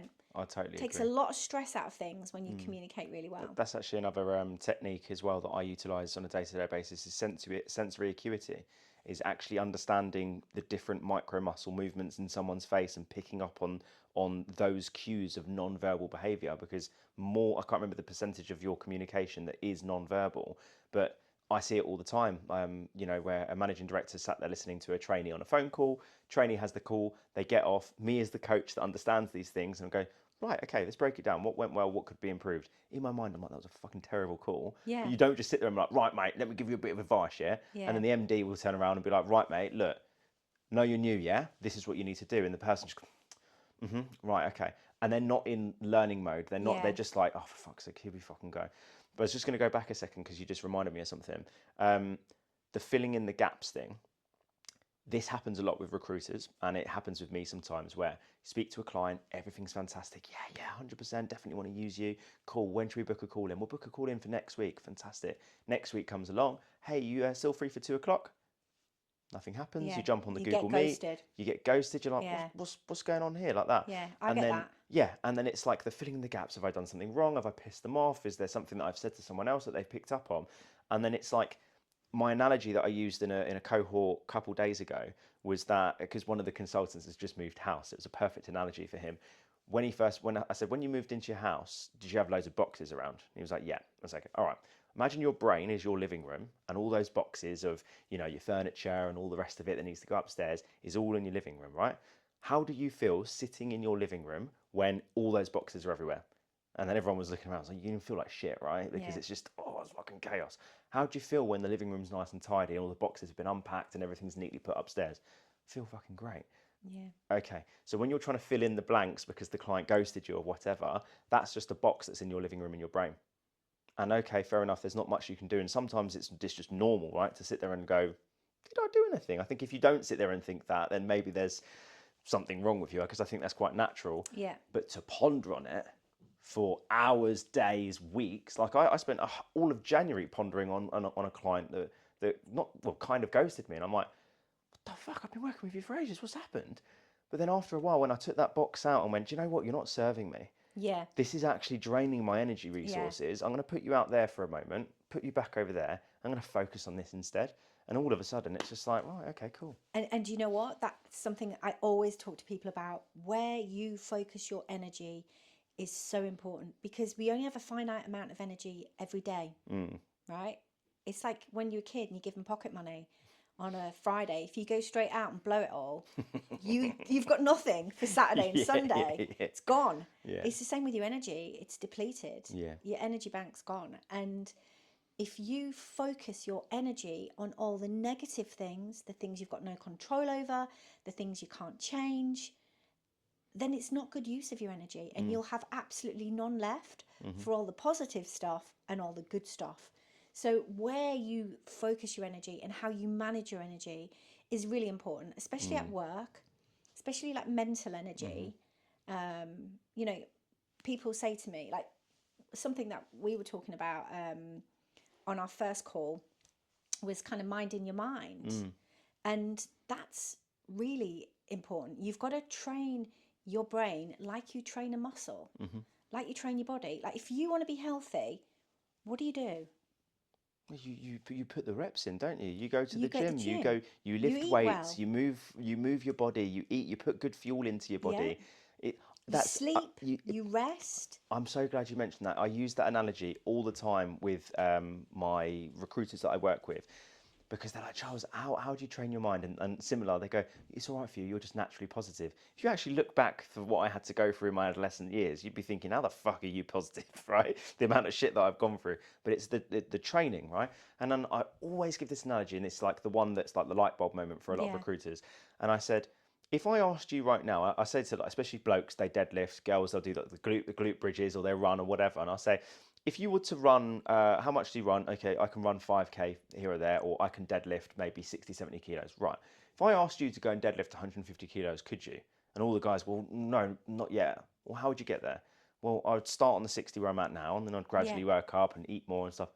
Wow, okay. So where you're currently at with your mindset and being negative and focusing on that, you think you can't get to where I'm currently at with reframing it and having that abundance mindset. You just apply the same principle. You do. To what you do in the gym. You get mentally fit. Yeah. That's what you do. You mind your mind and you get mentally fit. And just like you wouldn't pull on your trainers today and go, I'm going to run a marathon, you would do your 5K, then your 10K, then maybe a half. You'd train, you'd have a training program that you'd follow. Yeah. The same applies to your well-being and your mental health. You've got to have a plan for it, just like you have a plan for how you stay physically healthy. And, you know, what you consume, your diet is really important. But what do you mentally consume? That's a huge one. You know, if you're doom scrolling, also who you're surrounding yourself with. If you think about, like, a really good analogy I always say to my daughter, right, is if you've got a rotten bit of fruit and it sits, like a rotten strawberry, and it sits in the punnet, within a day, half the punnet's destroyed. Within 2 days, the whole punnet's destroyed. And the same happens to the people you surround yourself with as well. You've got to surround yourself with good people. If you're surrounding yourself with, you know, naysayers, negative Nellies, you can't do this, you don't want to do that. Oh, who do you think you are? Oh, must be right for you. Emotional contagion is a big thing, right? So we catch on to other people's emotions like that. Yeah. You can sneeze on someone else's brain from the other side of the world, right? You can. And if you're surrounding yourself with negative, stressed people, you'll catch that. Oh, 100%. Quite quickly. And you'll feel that. You'll feel that stress. You'll feel that negativity. You know, you've probably heard that saying, oh, you could cut the atmosphere with a knife. Yeah. Yeah, you can. And there's people who walk into a room and set the tone. I've worked with people like that, unfortunately. I've worked with people in teams where they set the tone. And if they're in a good mood, great. But if they're in a shitty mood, God help everybody else. Yeah. Because everyone's panicking then, and everyone's feeling that pressure and that tension, and it's awful. It is rough, isn't it? Yeah, so, you know, it's things like that. What you're consuming, who you're surrounding yourself with, what are the reps you're doing mentally? So, you know, if you want to work on confidence, self-talk, stress, what's the tool that you need to be practicing daily? Just like you lift the weight daily, you've got to lift it mentally. So what tool are you using? Yeah. Is it, you know, meditation? Is it journaling? What is it? It could be anything, right? Is it like a neuroscience technique? Is it mind drilling? It could be any of the things we've talked about. And what you're doing to maintain it. Like, what is the commitment you're making for change? Because, you know, all this insight's great, but insight without action's useless. You've got to be doing something. And I always say to people, you know, it's the 1%. It's the one thing that you do consistently, you know, habitually, that has an impact. So you don't go to the gym every day for a week and go, oh, I've got a 6-pack. But if you go to the gym over like a year and you do the sit-ups or whatever it is, the rollouts, then you start to see the 6-pack. And it's consistency. And you can't, you know, there's lots of things you can do to improve your well-being. There's some like real basic stuff. Like, I always talk about looking after your shed. Sleep, hydration, exercise, diet. They are the fundamentals. That's the core stuff you've got to be doing. And if you're not doing that, then the mindset stuff doesn't count. You can do all the mindset stuff, but if you're not getting the right sleep, you know, if you're not hydrating yourself, just being 2% dehydrated impairs your cognitive abilities. Just 2%. Do you do the salt in your water? No, but I do take electrolytes. Yeah. Not all the time, but I remember quite speaking, because my mum's, like, you'd actually really like my mum, by the way. She's bang on all that, especially with the nutrition element and stuff. Yeah. She's so ADHD. She's like all DHD, it's like autistic ADHD. She finds something she's interested in, every time we go around the house, she's like, "Oh my God, let me tell you about this new thing." You're like, "Oh," but she told me about the salt in your water, because I remember once I told her that I bought one of those 2 litre bottles of bottles, and I was like, "I'm just pissing like a racehorse," and she was like, "Well, you're not hydrating yourself then." And I was like, "Huh?" And I was like, "Well, I guess it's flushing out," and she was just like, "You're just not getting enough electrolytes. Your body is just passing through you." And obviously, there's an element of that which is good, but it's like I was like, I'm not like satisfying my thirst. I don't know what it is. And then she was like, "You got pink Himalayan salt at home, right?" And I was like, "Fuck off." She was like, "Put something like a healthy amount in the bottom of your glass," and I did it, and it didn't taste bad at all. And oh my God, I was like, that's an absolute game. Something I need to do more of, and the thing I desperately need to do more of. And I don't want to say, and see, I'm very conscious of the language I use. It's not, I haven't always struggled with sleep issues, but I would say for more than half my life, I was like diagnosed insomniac when I was like 16 years old. Right. So the only sleep I had was passing out from exhaustion. Right. And to this day, when my mind is very overactive and I'm a bit of an idiot, where I'll scroll or watch TV until late and stuff. So I think maybe there's an element of my body, of my brain, maybe it's social conditioning that is like sleep when you're dead type thing. So I don't prioritize sleep. Yeah. But when I have, and I can't remember what day it was this week, must have been Monday actually, or Tuesday. I remember I was exhausted the day before. I've been so busy recently, and I went to bed about 10 o'clock and I fell asleep like that. Normally it takes me 45 minutes. Sometimes it's genuine torture and you're just sat there and it's been like 2 hours and your mind has just gone, and you've tried breath work, you've tried everything. But I had the best sleep. I track it on my Fitbit. It was like a 99 sleep score. I was like, whoa, oh my God. Like the amount of stuff that I'd done through the day, the calls that I were on, I was just unbelievable. But my problem, I don't know whether you can help. But are you dialing down your mind as well? Because you can get physical rest, right? You can go to bed and you're getting physical rest. But what's your mental rest like? Oh, I'm definitely not doing that, yeah. Because you need to build in moments of mental rest to support the physical rest. I've just got an Aura ring. I am obsessed. Yes, it's this, like, obsessed. Not in an unhealthy way, although I am always looking, what's my initially scores? it becomes a bit unhealthy and then But what I found, right, was like I'm a very light sleeper. I go through phases where I don't sleep particularly well. I wake up always the same time, and then I get into a cycle, and then I'll lay there, and then I'll put the TV on, and you know, and I'll struggle, and then all of a sudden it'll correct itself. And I was feeling like I was not getting a good sleep because I would wake up, like I said, because I'm a light sleeper, and I don't want blackout blinds in my room because I want to have a circadian rhythm that works. But I've got a window there, a window there, a window there, then the ensuite with 2 windows in it. So lots of like natural light comes into my bedroom, and I love that. I've got blinds, but no curtains and no like blackout blinds. Yeah. And I think because I've got that light, I naturally will wake up in the summer, and the birds are tweeting at about 4 a.m. Yeah. I'll be awake. I'm a light sleeper. But I was thinking, I'm not sleeping very well. I'm not a great sleeper. And then I got the Aura ring, and I actually looked in a little bit more detail at my sleep, like what was my deep sleep, because it does go into quite a lot of detail. What's your deep sleep? What's your REM? What's your latency? So how long are you in bed before you go to sleep? How long were you awake for? And what was like your light sleep like in your overall sleep timing? And when I actually looked at the nitty gritty of the data, I was like, actually, I'm a bloody good sleeper. Look at all that sleep I'm getting. And it doesn't matter that I was awake between 3 and 4, or I had to stick the TV on at 4:30, like BBC News 24/7 to try and get me back to sleep. It doesn't matter because I've had a really good sleep and my sleep score's really high. And I reframed the way I looked at my sleep because I was waking up. I was thinking, oh, I'm not a great sleeper. My sleep's really poor. Yeah. But I also found as well, I found that having kind of mental rest. Yeah. So I've now started to be like, we've got a teenage daughter, right? And it's all about the phone, right? It's the biggest cause of arguments in our house. I can imagine. So, and we're really strict on it. Like, I will say to her, hate me now, thank me later. But at 8:30, the phone goes down. Nobody has their phones in their room in our house. We never have a phone in a bedroom. We never have done. And I say to her, like, no phone in your bedroom after 8:30. You can't do this. On a morning when you get up, you don't pick up the phone. You get up at 7:05 to get ready for school. At 8:00, when you've made your bed, when you've made your packed lunch, you're fully habit. dressed, It's a really good habit you to can get pick into. up your phone.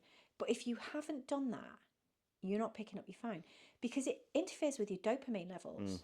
It's a brilliant book, right, by a guy called TJ Power called Dose. And it's about dopamine, oxytocin, serotonin, endorphins, how to manage them. He talks a lot about the phone and how the phone massively impacts our mental health and well-being. And because we're so like tight on it at home, I've got to be practicing it because I can't be saying you're not going on your phone, then I'm just sat there. Yeah, of course, yeah. So I've started putting my phone down, and what a difference it makes. I mean, you know, you get that alert on a Monday, hey, your average screen time. Yeah. I was seeing that and like, oh my God, this is really embarrassing. Yeah. My screen time goes way higher when I'm mortified. stressed. I've noticed. Does it? Yeah, if I'm stressed, I doom scroll. But the thing is I've kind of curated my Instagram. I don't really go on X or Twitter that much. YouTube is the main thing because I listen to podcasts and I watch videos on there. My Instagram, you'll laugh at this, it's sport. It is, I've got rid of all news and any politics. Yeah. So if I want to find out what's going on in the world, I Google what's going on in the world because I don't need, it's all these news outlets you are don't just, need that. It's just depressing. negative bullshit. It's sports, video games, because I'm a massive gamer, some friends, but let's face it, Instagram, like people don't really post that much about that type of stuff anymore. And then this is really embarrassing, but like dark memes and like dark humor memes. I mean, so like really because I'm the type of comedy I like is like not the PC type of comedy type thing. So I see some jokes on there, and a lot of comedians do like clips of their stand up and stuff like that. And where I'm doom scrolling, there's none of the I wish I could be like that person. Oh, that guy's got a six pack, I don't. That type of stuff. Got rid of all it. Don't care for it. A lot of gym stuff as well. Granted, there's obviously jack guys on there and stuff, but I don't look at those guys and compare myself. I'm like, that's an interesting way on how to swing a kettlebell type thing. It's educational. So there's a lot of educational stuff on there as well. So I went for a bit of a period after the US election where I was bang into politics and I was like, this is a cultural revolution. This is insane. I can't believe it. Is Trump going to win by a landslide? Are the Dems going to lose? And as soon as it all happened, and then the news cycle switched, and then everything happened, I was like, oh, this is completely not helping my life at all. Yeah. what just get rid. Yeah. Like, and just like I can't watch the news at all anymore because it just depresses me. I have to get rid of it. But I need to do more of the. I see a massage therapist every now and then, and whenever I see her, she's Romanian, so she's just so direct, like so direct.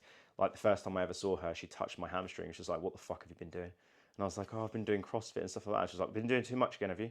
You've been doing your breath work?" And I'm like, oh, "No, not really." And it's like, "What's the point?" I was like, "Right, go on then." And then she would massage me and stuff like that. But she was saying to me, before you go to bed, if you struggle, get the foam roller and just roll with the foam roller. Turn your phone off, have just a salt lamp on, do a couple of like light stretches and stuff like that, and just get yourself like mentally prepared for rest.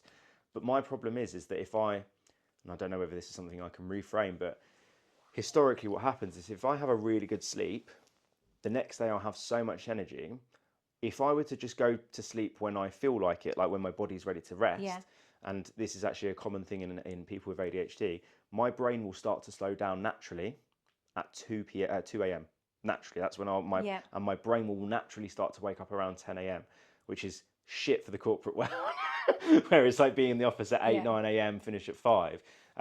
My like most productive hours are between 10 and 4, I would say. And then after 4, I have a bit of like a crash, so to speak, even though I don't do any caffeine or uppers after, I say uppers, you know what I mean, caffeine. Stimulants, drinks, chocolate, none like sugars and stuff. I don't have any of that after midday, typically. Sometimes if I'm completely knackered and I have to force myself through it, then I will. But then, and then if I've had like a really good day and I've had loads of energy, I'll come home. And even if I'm off screens and stuff, if I sit down and read or whatever, my brain, what about this LinkedIn post? What about this idea? What about that? Well, we operate in 4 brainwaves, right? So you've got alpha, beta, delta, theta. And right now, we are probably in beta, right? Because we're on your sofa, we're quite relaxed, we're having a general chat. Probably at the start of the session, we're a bit more alpha because we're on high alert. You're like, what questions am I going to ask her? Is it going to go okay? I'm thinking, what were the questions he said? Yeah. Well, how am I going to answer that? Da, da, da, da, da. So you're in like a bit more tuned in mode, right? Yeah.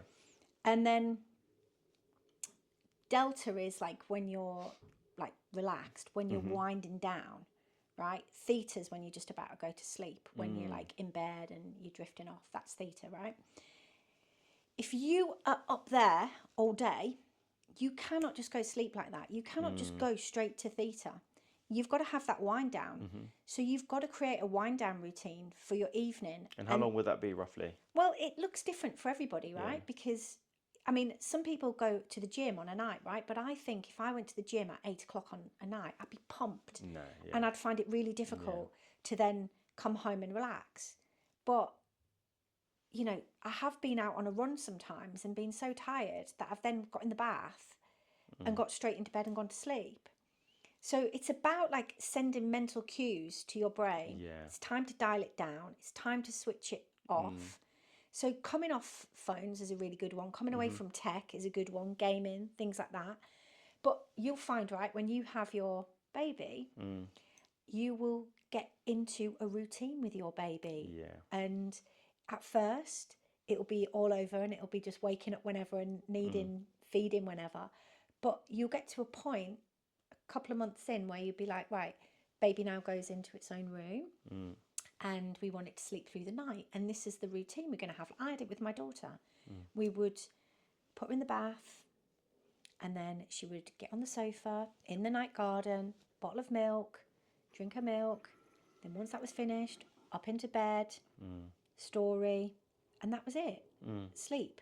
Now, it's hard to get kids into a routine, so I'm not going to tell you it's easy, right? I'm not going to, I don't lull you into a false sense of security. But the more routine kids have, like once they hear that music in the night garden, and there's things you can anchor as well. She needed that bottle. And once that was finished, she knew it was time to go to bed, story, night light or whatever it was, that plays another tune. And they're all signals that are sent to your brain, and you've got to create your own routine and your own cues. And you know, it could be anything. Like, I love a sleepy tea. I do. I don't know if it works. I don't know if it's a placebo, but for me, it's like it's time for bed. Do you know what I did last weekend? Go on. I went to bed with my sleepy tea, right, and I had it, and I must have fallen asleep with it in my hand. No. And I must have been like that for like quite a few hours. And then I woke up at 4 a.m. and the whole bed was wet. No. And I was like, oh my God, why is the bed wet myself. wet? I was like, why is the bed wet? I was like, oh. But I could smell like the apple and the chamomile. So I knew straight away what I'd done. I was like, oh my God, man. Feeling around, I found the cup. I had to go and get towels and on the bed. The quilt was soaking and I couldn't pull it over me, and I was laid with like towels. My husband was on the other side of the bed, oblivious to it all. I had to lift the quilt and just lay with a dressing gown over me for like 3 hours. Oh, that's hilarious. So yeah, but it's cues. Yeah, it's those kind of cues. I definitely because I'm quite conscious of what things work sometimes, but then you fall back into the subconscious and just continue with like you know your normal type of thing. I think back in the day when I was in my mid-20s, I don't know how I managed to be any good at recruitment with how much weed I used to smoke. And I've talked about this on the podcast before, because look, a lot of recruiters will dabble in that, especially Gen Z. Weirdly, they do more of that than they drink these days, which I found really, really crazy. And obviously that was my way of self-medicating for my ADHD, because it slowed the brain down in the evenings and stuff. The problem with that is that you develop a high tolerance, and then your memory starts to kind of disappear a little bit, and you start to get a bit groggy, and you know it's not the healthy, especially with how unregulated it is in the UK. It's not the healthiest way of doing things. I've then transitioned to there's some companies that do CBD marijuana, which is like non-psychoactive at all. And I remember when my wife had her friend round, and I was like, "Do you want to smoke a joint?" She was like, "Oh no, it's not THC." She's like, "What?" I mean, trust me. She took a toke of it, and she was like, "That's really nice." And I was like, "It is." We just sat there. There's no psychoactive effect. It's just a physiological effect. And mentally, your anxiety, because I tried the CBD Have you tried drops. the drinks? I haven't tried the CBD drinks. I tried the drops, but they're like 60 quid for drops. And it's like, Yeah. the effect that you get from it is not worth that money, in my opinion. The same thing with the CBD weed. It's like, I bought it once because it was the fad and it was a new thing. And I was like, this is really cool. And I used to be one of those like geeks that look into like the details and where it was manufactured.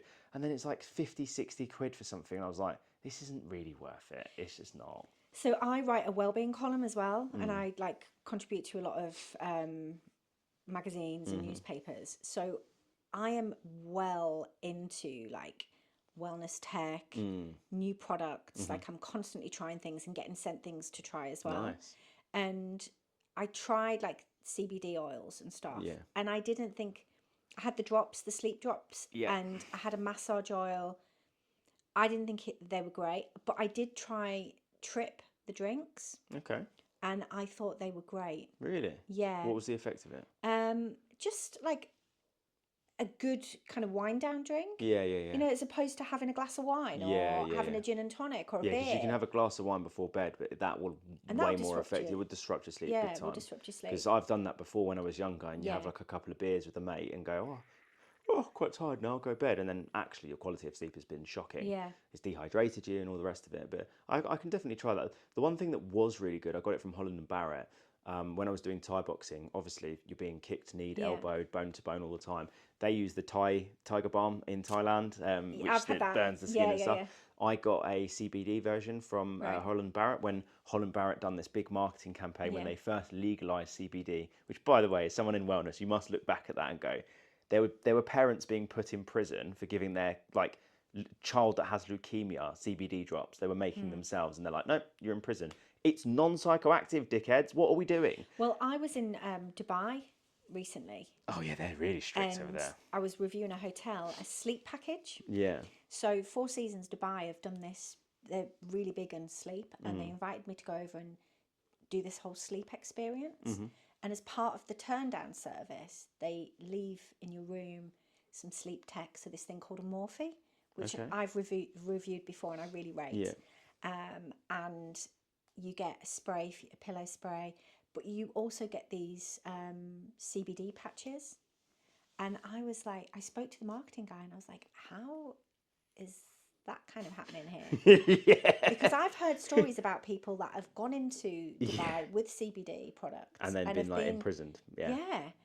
And apparently it's not a thing anymore. It's you can use it. But yeah, I mean, the whole CBD phenomenon was massive a couple of years ago, especially around COVID. Yeah. But I don't know, again, how much of it is a placebo? Because I think if you really believe something, I've just been sent these sleep gummies from a brand, and again, is it like, oh, I'm taking a sleep gummy, I'm going to sleep really well. Like I'm taking my sleepy tea, I'm going to sleep really well. Yeah. And I guess, you know, it's what you tell your brain. That's what you tell your brain. It is exactly what you tell your brain. Last thing before I ask you the final question of the show, because I'm conscious of time. Two things actually. Have you ever done a float tank, a sensory deprivation tank? Yeah, you have. There's a place in South London in Battersea, or nearabouts there anyway, and they have another thing that was made by, I don't know if he was like the co-founder or head engineer at Apple, and he named it the Ajna Light Therapy. Have you heard of that before? Yeah. Have you ever done that before? No, but there's a couple of like, I think it might be the same as this impulse light that you get. So there's quite a lot of like wellness destinations popping up around London, and I've been in like had a look at some of the kit that they have, and it's things like these. It's like light therapy and hyperbaric chambers and cryo and things like that, and some of the wellness tech is insane. Is amazing. Because I'll never forget this. It's a place called U-Float in London, and I used to go there. It's a long way away from my house, but I always used to go out my way to go there because it was a full comprehensive wellness place. Was it like a pod where you pull the lid over? Yeah. You had those. You had they had like these $10,000 like what's it called, massage chairs that like they measure your body and all the rest of it. I've got a funny story that we'll close on as well that will make you die. And then they've got a room where there's like a bed, and then there's this light that points down at your head, and then you put headphones on, they put meditation music, and that's the impulse stuff. And they specifically said, I was like, can I put my own music on? And they were like, as long as it's not binaural beats. I was like, huh? It was like, because it interferes with the light therapy. I was like, what? And I was like, all right, fine. Put it on. Didn't really know what to expect, to be honest with you. And obviously I've dabbled in, you know, taking psychedelics on, not just for fun, but more for like a deep spiritual sort of experience. And I sat down, and you close your eyes and you're like, right, okay. And it's flashing, pulsating light. And you're like, okay, all right, okay. Oh, some pink and some red. And then you open your eyes and you look, and it's just a white light. And you're like, right, okay. You close your eyes again, and it just turns into a absolute masterpiece of a kaleidoscope, and shapes and different things all pop up, and you open your eyes again, it's just white. And you're like, how the hell is it doing this? And I don't know the science behind it, but it's something to do with the part of your brain and the eyelids that it's attacking. And have you done a sound bath? I have. Yeah, I did that during COVID. You know, when it wasn't necessarily during COVID. I think it might have been before, or when they started to lift everything. And that was really good. I did it twice. The first time I did it, I'm a bit of a fidgeter, and I wasn't comfortable the first time, and I kept on fidgeting. Second time, I kind of knew my surroundings. I kind of knew what the place looked like, what it smelled like, and they gave me the hot chocolate, but it's not hot chocolate. It's called something else. Like the cacao. Cacao. They gave me the cacao, and I knew the person this time, and I got a floating an airbed this time, and I brought my eye mask because, again, like I get quite distracted. So I was like, I put my eye mask on, done my breath work, and it was just the most relaxing experience. It was like a trip for like a whole hour. It's a really surreal thing, isn't it? Yeah. When I first did it, like I felt almost gripped to the floor. Yeah. And you see quite a lot of colours. And when I was in Dubai, I did a floating one on a pool. Oh wow, that sounds awesome. And again, that was a different experience. Yeah. But great ways of like switching off your brain and dialing down a busy mind. 100%. And I think that's the challenge, isn't it? Mm-hmm. We all live really full on lives. So how do you dial down your brain and switch off? And it's different for everybody, right? So we don't always have the luxury of having sound baths and flotation tanks and all the rest of it. So it's just about finding your moment.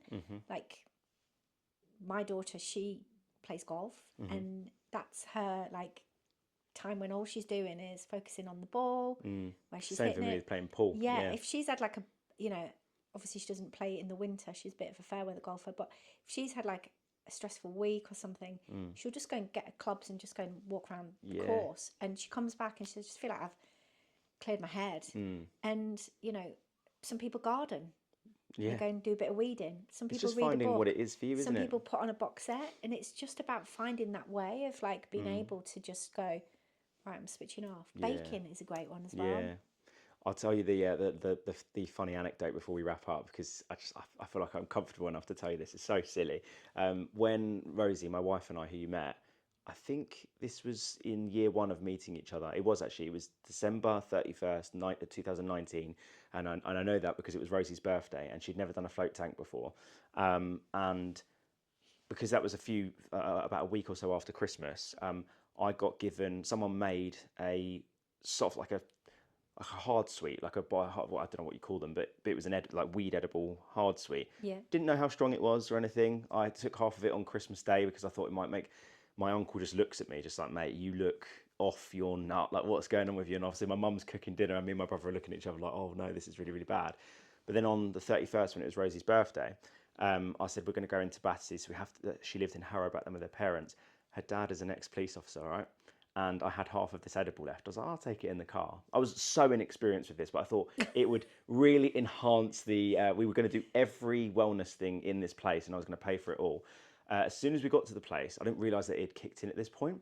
So I've kind of walked in, and I'm just like, hey, and I knew the people in there that worked there. They were like, you're right, Charlie, you're right. You're going to go and use the massage chair, yeah? And I was like, yeah. Rosie loves all that type of stuff. Just a nice rub. Sit in this chair. It measures your body, right? Right. Obviously, my body is hypersensitive because I've taken this edible, and it's going like that. And I'm looking at Rosie going, shit. Help! And she's like, what's the matter? I'm like, help! I'm pushing the button. I'm like, I feel like it's snapping my shin. She's like, it's literally, look, see that? Out of 10, all cool. It's on 1. You're fine. And I was like, okay. Every single time she'll do it, because it's got the balls that are like rubbing your hamstrings and stuff like that. Because my body was so hypersensitive, it was half an hour we had the massage chair. I cannot explain to you how painful that experience was. Rosie sat there like, this is the best thing ever. I'm sat there going, I'm in hell at this point. I'm like, oh my God. We get out. I'm checking my body for bruises. Obviously, there's no bruises. It's my mind playing tricks on me.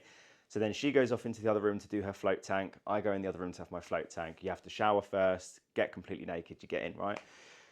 I get into this thing and, you know, I've trained my mind on how to get into a specific state and all the rest of it. And I'm starfishing and I'm looking at the thing and I'm like, this is going to be good. You're going to get really deep into a meditation. You might see some colors or whatever, but you're going to come out of this and you're going to feel amazing. I close my eyes and I'm like, fantastic. And then what felt like a second later, I hear that and I'm like, the fuck is that? And I'm looking, the lights are on. I'm like, have I done the float tank or what? Like, what's going on? I look at the bottom, there's only like this much water and I'm touching the floor. I was so confused. I was like, what the fuck? So I got out, I've got my phone. It's been like 55 minutes I've been in here and I was like, huh? So what the fuck is going on? I was like, right, it's completely not realising it's the fucking edible. I'm so disorientated. I've had a shower. I've then got back into the float tank and I'm like, this ain't right. Half the water's gone, right? Anyway, long story short, I come out, I'm like so just disorientated. I go home, we eat, and as I'm getting changed, Rosie goes, Charlie, what's that? And I was like, what? She was like, you've got a big red circle on your butt cheek. I was like, beg your pardon? Looked in the mirror, I basically passed out in the tank 5 minutes into it, and where I'd fallen asleep, when the water goes down, right? Yeah. I've stopped the water from going out, and my butt has stopped on the plug. On the plug. And that's why I was like hearing the like that. And I've got up and gone, oh fuck. I was like, Jesus Christ. And my friends came round to Rosie's flat at that point because we were going to go to some like party or something in London. And I'm just like, I'm just not ready for this at all. I started doing... Let me show you my butt. Yeah. It was like a running joke for a very long time. But yeah, safe to say, if a family member or a friend offers you an edible and you don't know the strength, don't take it. That's the takeout. That's definitely the takeaway, yeah. But anyway, God, you don't hear these stories on many recruitment podcasts, do you? I feel like I've really got to know you on a personal level. Oh, amazing. Well, it seems so strange to transition to my final question after that wacky anecdote. But the final question is, how can people get 1% better in recruitment following this episode?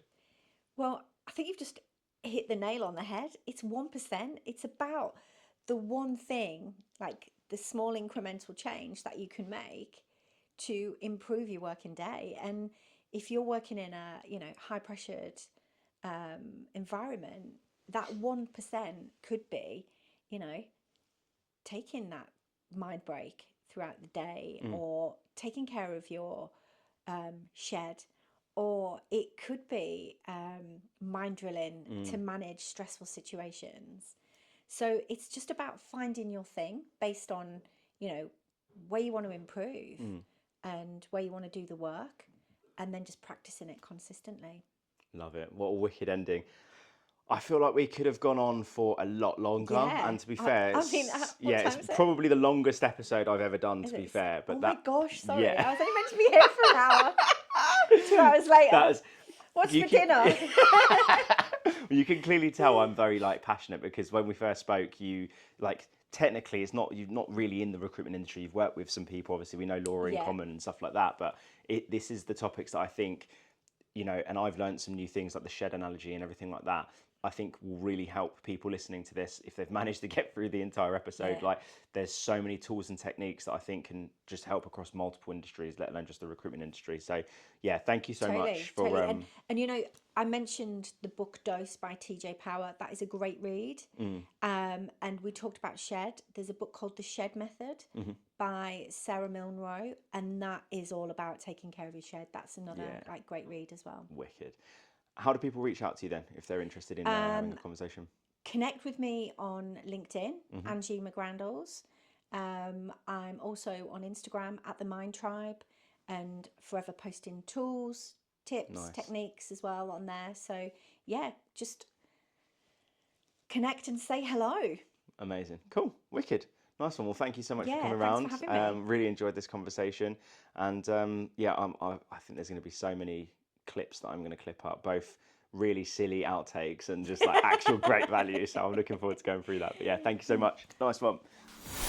Thanks so much for watching today's episode. If you enjoyed it, like, subscribe, follow, drop a comment on either platform and message me on LinkedIn what your biggest takeaway of today's episode is. If you also feel like somebody else could take some value from this, repost it, share it, tag someone in. If you think you or someone else could be a fantastic guest as well, put them in touch with me or get in touch with me yourself. We're always looking for new guests. And we only really have legends on this, as you can probably tell already. So as I mentioned, like, subscribe, all that kind of good stuff. It genuinely helps so much. And I've got massive plans for this podcast, and we're loving doing it every step of the way. Keep getting 1% better, everybody. Let me know what your biggest takeaway from today's episode is, and I'll see you next week.